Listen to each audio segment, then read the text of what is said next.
గ్లాసులో పసుపు కుంకుమ అక్షతలు పువ్వు వేసి చెయ్యి మొదలు పెట్టాలి. ఓం కలశముఖే విష్ణు కంఠే రుద్రసమాశ్రిత మూలే తత్రస్నో బ్రహ్మామధ్యే మాతృగణాశ్వర ఉచ్చౌతు సాగర సర్వే సప్తద్వీపావసుందర ఋగ్వేదో నిర్వేద సామ వేదోస్య ధర్మణః అంగై చైదా సర్వే కలశాంతస్వాసద ఆకలసే వృధావతే పవిత్రే పరిశుద్ధతే ఉక్తే యజ్ఞేషు వందనే ఆపో వాయునగం సర్వం విశ్వా భూతాన్యాపః ప్రాణావ ఆపో పశవమాపో నమాపో మృతమాప సంప్రాణాపో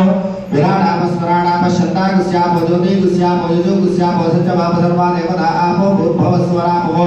गंगे चमरे चैव कृष्णे गोदावरी सरस्वती नर्मदे सिंधु कावेरी जलेस्मिन् सन्निधं कुरु कावेरी तुंगभद्रा च कृष्णवेणी च गोदावरी भागीरथी विख्याता पंचगंगा प्रकीर्तिता आयांतु कलशोदकेन आ పువ్వుతోటి నీళ్ళలో క్లాక్ వైజ్ గా చెప్పాలి రౌండ్ గా ఆయాంతు కలశోదకేన దేవం ఆ నీళ్లు తీసుకొని కొద్దిగా గణపతి పైన ఆకుతోటి చల్లండి ఆకుతోటి గణపతి పైన నీళ్లు చల్లండి ఆయాంతు కలశోదకేన దేవం ఆత్మానం ఈ పైన చల్లుకోండి